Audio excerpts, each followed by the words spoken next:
Сіз кейде аяқтарыңыз иіп, сезімсіз болып болатынын байқап жүрсіз бе? Неге кейбір қарапайым жаттығулар аяқтың үйіп қалуына себеп болуы мүмкін екенін ойлағансыз ба? Көбіміз бұл жай ғана жасқа байланысты, немесе аздап ыңғайсыздық деп ойлаймыз. Бірақ шын мәнінде кейбір пайдалы деп саналатын жаттығулар сіздің үйіп қалуыңызды күшейтіп, тәуелсіздігіңізге қауіп төндіріп, құлау қаупін арттырып, жүйке талшықтарына жасырын зиян келтіруі мүмкін. Мен өмірлік тәжірибемнен білемін. Жас ұлғайған сайын әр жаттығу пайдалы бола бермейді. Сондықтан, құрметті 60, 70 және одан жоғары жастағы қариялар, сіздерге шын жүректен айтамын. Бүгін бізге қалған күш-қуатыңызды, қозғалу қабілетімізді сақтау өте маңызды. Бастапқы қадам: қай жаттығулардан аулақ болу керегін білу. Қазір мен сіздерге аяққа және жүйке саулығына жасырын зиян келтіретін 5 жаттығуды айтамын. Алдымен стационарлық велосипед, әсіресе арқасы бар жататын рекумбент велосипед туралы айтайық. Көптеген қарт адамдар үшін стационарлық велосипед үйде жаттығу жасау үшін ыңғайлы және қауіпсіз көрінеді. Өйткені құлау қаупі жоқ, педальдар тегіс, арқаны қолдайтын орындық бар. Әсіресе арқасы бар жататын велосипед қартайған буындар үшін мінсіз опция сияқты көрінеді. Біз педаль тартып отырғанда, өзін-өзі алдағандай прогресс жасап жатырмыз деп ойлаймыз. Бірақ бұл жайлылықтың өзінде шауып бар екенін білесіз бе? Көп жағдайда біз бұл құрылғыларды ұзақ уақыт пайдалану, төменгі денедегі нәзік жүйке талшықтарына, әсіресе төменгі омыртқадан жамбасқа және аяққа дейін созылатын седалищный скиатик жүйкесіне шамадан тыс қысым түсіретін байқамаймыз. Бұл жүйке қысылғанда немесе тітіркенгенде, сіздің саусақ ұштарыңызда немесе табандарыңызда белгісіз дірілдеу, үйіп қалу сезімі пайда болады. Ал бұл алғашқы жеңіл сезім уақыт өте келе қауіпті нәтижеге, жүйке зақымына әкелуі мүмкін. Нәтижесінде сенімсіздік, тепе-теңдіктің бұзылуы және сезімталдықтың төмендеуі орын алады. Стационарлық велосипедті ұзақ пайдалану қан айналымын төменгі аяққа тежейді. Бұл әсіресе диабет, қан айналымы нашарлығы немесе омыртқа проблемалары бар қарттарда үйіп қалуды күшейтеді. Бұл жай ыңғайсыздық емес, денеде бір нәрсе дұрыс емес деген сигнал. Аяқ үйіп қалған кезде біз дұрыс жүре алмаймыз, қысымды немесе ауырсынуды сезе алмаймыз. Бұл апаттар, құлаулар және тез қалпына келе алмайтын денсаулық мәселелеріне әкелетін жағдайларды тудырады. Мен өзім көрген достарым бар.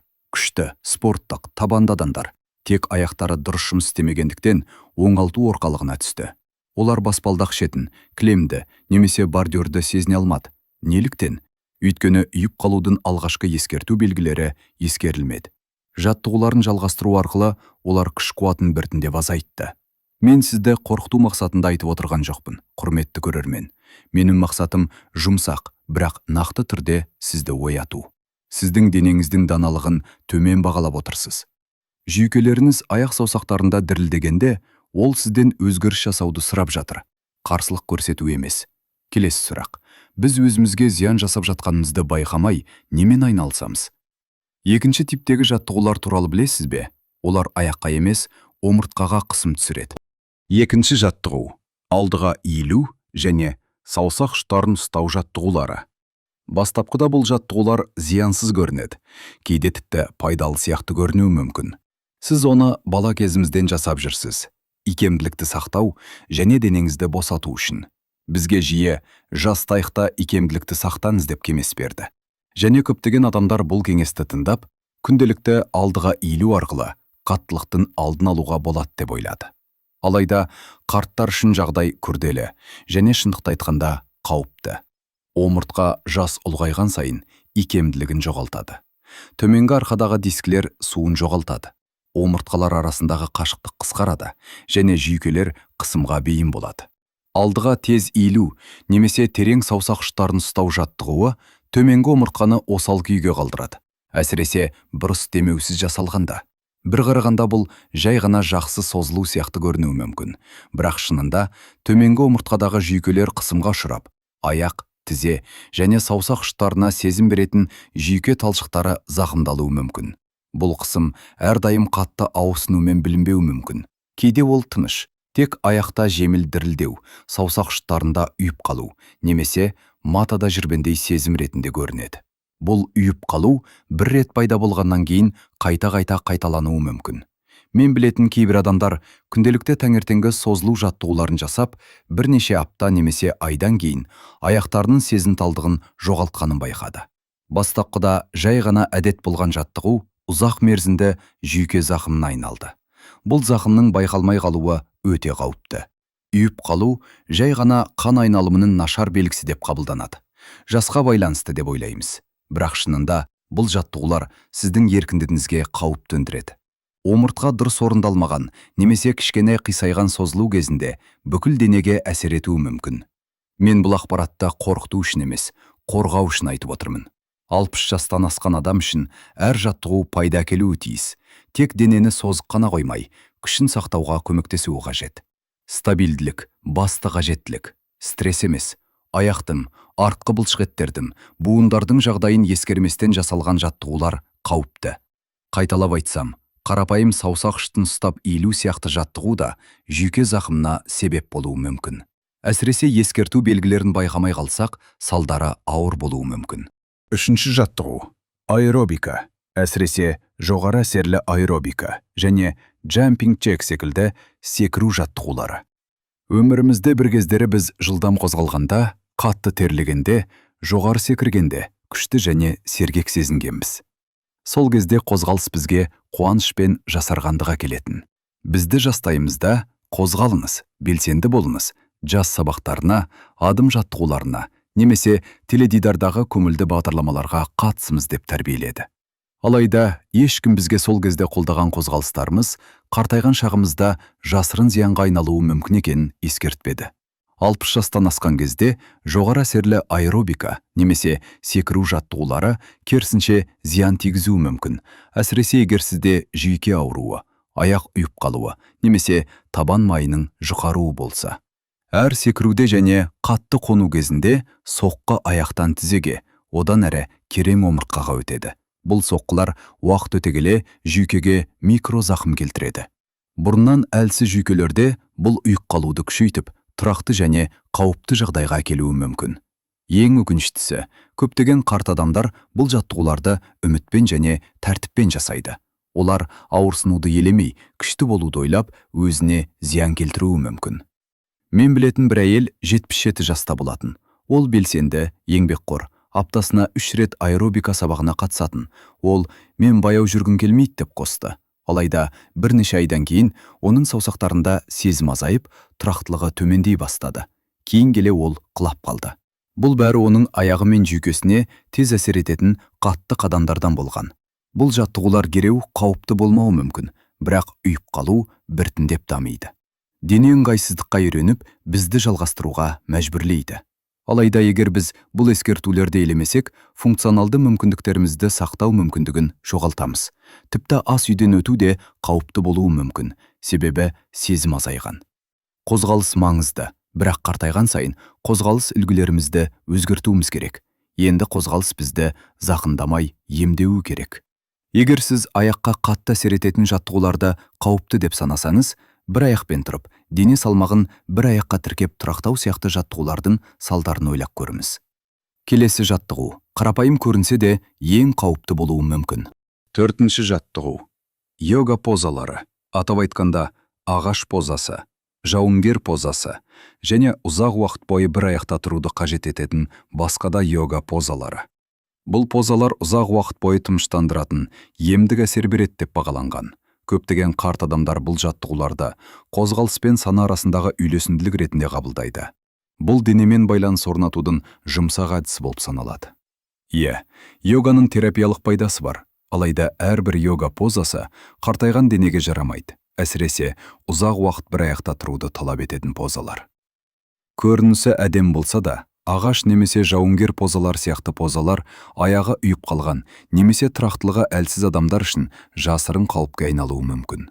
Көп адамдар ұзақ уақыт бойы бір позицияда тұру, барлық салмақты бір аяққа тіркеу, аяқ пен тобықтағы кішкентай жиі әлсіз жүйкелерге қосымша қысым келтіретінін білмейді. Бұл 60-тан 70 жастағы адамдар үшін ұйып қалуды күшейтетін сенімді жол, әсіресе егер олардың буындары немесе жүйкесі әлсіз болса. Бұл тек тепе-теңдікті жоғалту мәселесі ғана емес. Сонымен қатар, жүйке оттегін ала алмай, шамадан тыс жүктеліп, дұрыс жұмыс істемеуі мүмкін. Аяқтағы сезімде азайып, жүйкелер әлсіреген сайын жердің өзі оғаш және сенімсіз болып көрінеді. Қауіпсіздік тек күштен маңызды. Мен бір зейнеткер өрт сөндірушіні білемін. Ол денесін қалыпқа келтіру үшін йога жаттығатын. Ол барлық позаларды жетік білетін. Алайда ұзақ уақыт бойы осындай тұру позициясын орындағаннан кейін, оның оң аяғы біртіндеп иіп қалды. Ол жерді сезіну мүмкіндігін жоғалтты. Оның өмірі бір қате қадаммен өзгерді. Табалдырықтан түсіп, жамбасы сынған. Айлар бойы қалпына келтіру, сынған жамбас және бұрын күш берген позаның дененің шектеулерін әшкерелегені бәрі осылай болды. Теңгерім біз қартайған сайын қасиетті болады. Дегенмен денемізді сақтау үшін өзіміздің денсаулығымыздан бас тартуымыз қажет емес. Тұрақтылықты, буындарымызды, жүйке және қан айналымындағы өзгерістерді ескеретін қауіпсіз әдістермен дамытуға болады. Йога сізге зиян келтірмейді. Тек оны біздің жас кезеңімізге сәйкес өзгерту керек. Қауіпсіз тұру, биік тұрудан маңыздырақ. Ең соңғы жаттығу. Мүмкін біз көп орындамайтын, бірақ ең жиі жасайтын әрекет ұзақ жаяу серуендеу. Әсіресе дұрыс емес аяқ киіммен, немесе қатаң, қолдауы жоқ беттерде жүру. Бұл қарапайым және қауіпсіз сияқты көрінгенімен, қартайған сайын аяқ пен жүйке үшін жасырын қауіпке айналуы мүмкін. Серуендеу ең қарапайым күнделікті спорт түрі болып есептеледі. Дәрігерлерде оны ұсынады, денсаулық мақалаларда мақтайды.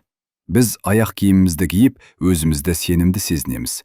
Ойымызға, буындарымызға және жүрекке қамқорлық жасаймыз деп ойлаймыз. Алайда, егер қалай, қай жерде және ең бастысы нені басып жүргенімізге мән бермесек, қарапайым серуендеу қауіпті болуы мүмкін. Аяқ құрылымы жасқа байланысты өзгереді. Табанның доғасы төмендеуі мүмкін. Аяқтағы кішкентай жүйкелер сезімтал болып кейде өле бастайды. Бұрын әр қадамда жұмсартып алған май қабаттары азайып кетеді. Ұзақ жағдайын жасайды. Тибиялық және табан жүйкелері. Олар табан бойымен жіліктерге дейін өтеді. Дұрыс емес аяқ киімнен қысымға ұшырайды. Уақыт өте келе бұл қысым тітіркену, үйіп қалу сезімін туындатып, аяқтар денеден ажырап кеткендей сезім тудырады. Қатты, тегіс бетон, кегіс емес тротуар немесе тайғақ еденде ұзақ серуендеу жүйке тітіркенуі мен теңгерім жоғалуын күшейтеді. Мен бір көршіммен күн сайын серуендейтінмін. Ол 40-қа таяу 5 жаста болатын. Ол бірнеше жыл киіп жүрген кроссовкаларды киіп жүрді. Олар ыңғайлы деп ойлады. Алайда оның аяқ ұюы біртіндеп нашарлады. Ол кішкентай тастың үстінен өтті, бірақ байқамады. Табанындағы тігістен өсіп келе жатқан қалтық көрінбеді. Кішкентай кесік ауыр инфекцияға айналды, дәрігерге қарағанға дейін. Оған серуендеу емес, қорғаусыз жүру зиян келтірді. Көріп отырғанымыздай, серуендеу тек аяқ сезімі дұрыс болғанда ғана қауіпсіз. Үйіп қалу сезімі тек сезімді ғана алып қоймайды, санамызды да әлсіретеді. Бұл бізді тік, қауіпсіз және өзімізді басқаруға қабілетті ұстайтын нәрсе. Сондықтан, ертең жүрмес бұрын, аяқ киіміңіз сізге көмектесіп тұр ма, әлде жасырын зиян келтіріп жатыр ма екенін тексеріңіз. Егер қазір ойлап отырсаңыз, енді біз не істей аламыз? Қауіпсіз түрде күшімізді, тепе-теңдігімізді сақтай аламыз ба деп сұрауымыз мүмкін. Иә, мүмкін. Қартайған денеге қамқорлық жасап, жүйке мен буынға зиян келтірмей, әлі де белсенді болуға болады. Мысалы, отырған йога, чейр йога, аяқ пен омыртқаны шаршатпай, созылуға және тыныс алуға мүмкіндік береді. Су жаттығулары, су аэробикасы, жүзу, ауырлықты азайтып, буын ауруын жеңілдетеді, қан айналымын жақсартады. Қысқа қолайлы серуен, 10-15 минутқа, арнайы қарттарға арналған жұмсақ, тіректері бар аяқ киіммен. Tai chi, ішкі тыныштық, тепе-теңдік және үйлесімділікті дамытады. Секіру немесе соққысыз. Ең бастысы, денеңізге назар аударыңыз. Қауіпсіздік пен сақтық белсенділіктен маңызды. Қорытынды және қарттарға арналған кеңес. Қартайған сайын мен көп нәрсені үйрендім. Бұл маған қазіргі сәтті бағалауды, баяу қозғалу әдемілігін және даналықтың үнсіз күшін көрсетті.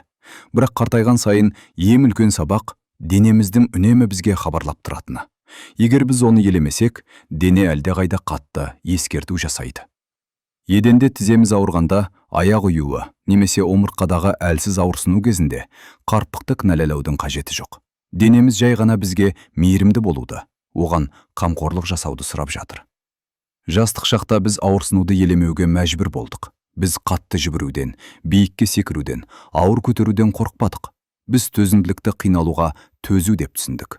Бірақ қартайған кезде төзімділік бұл мүлде басқа ұғым. Ол денеңізді қабылдау, өзгертуге икемді болу және оған құрмет көрсету қабілеті.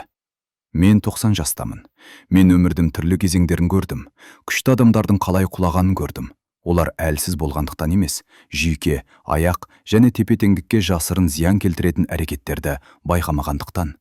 Олар ұзақ жылдар бойы сенген жаттығулар негіздерін біртіндеп жойып, ешкім ескертпеген. Мен мұны жаттықтырушы немесе дәрігер ретінде емес, өмірлік тәжірибе ретінде айтып отырмын. Қозғалыс әлі де маңызды, бірақ қазір ол мақсатты және ақылмен болуы керек. Бізге ештеңені дәлелдеу қажет емес. Қазір бастысы қалдық күшімізді сақтау, тәуелсіздікті қорғау және қауіпсіздікті терлеуден жоғары қою. Егер сіз велосипед тебу, ұзақ серуендеу немесе созылу кезінде аяқ ұюын сезсеңіз, оны елемеңіз. Бұл жүйке сізге бірдеңе дұрыс емес деп сыбырлап жатыр. Қазір елемеу ертең үлкен мәселе тудыруы мүмкін. Сондықтан мен қазір өз аяғымда өмір бойы менімен бірге келе жатқан үнсіз серіктер деп санаймын. Олар тек жүру құралдары емес, олар менің сүйіспеншілік, қайғы, қуаныш және ауырсынуды бастан өткерген серіктерім. Олар қазір мейірімділікке лайық. Жақсы аяқ киім, қалпына келтіретін жаттығулар және жылдар бойы салған еңбекті құрметтейтін қарқын қажет. Сіздің аяқтарыңыз да сондай қамқорлыққа лайық. Баяу жүру міндет емес, таңдау. Өмірге беретін, қалпына келтіретін әрекеттерді таңдау маңызды. Бұл бұрынғыдай жасау емес, қазіргі өмірге сай ең дұрыс нәрсені жасау. Мысалы, аз, бірақ ақылмен серуендеу. Аз, бірақ саналы созылу. Ескі әдеттерді қауіпсіз, қорғайтын жаңа әдеттермен алмастыру. Болашақ әлі де сіздің қолыңызда. Сіз әлі маңызды таңдау жасай аласыз. Үйік қалуды алдын алу, жүйке мен аяққа зиян келтірмеу сіздің қолыңызда. Сынық немесе құлау күтіп отырмайды. Бүгінгі әр қадам баяу немесе қолдаумен болса да маңызды. Сондықтан баяу, бірақ мақсатты бастаңыз. Денем әлі де маңызды. Мен өмірді бағалаймын және болашаққа сенемін. Қарттан қарта қарай аяқтарыңызға қамқор болыңыз. Олар тек сіздің негізіміз ғана емес, қалған өмірдегі барлық бағыттарыңызға байланыс. Және ешқашан кеш емес, бағытты өзгертуге, денеге мұқият болуға, ақылмен қозғалу жолын таңдауға. Жақсы жолды таңдаңыз. Бұл жолда таңқаларлық күш сезінесіз. Мақсат өмірді толық және шынайы өмір сүру. Енді ойлап көріңіз, осы сабақтан өз өміріңізге бір нәрсені қолдануға не үйрендіңіз? Бір-бірімізге көмектесейік. Егер видео ұнаса, пікірге бір жазып қойыңыз.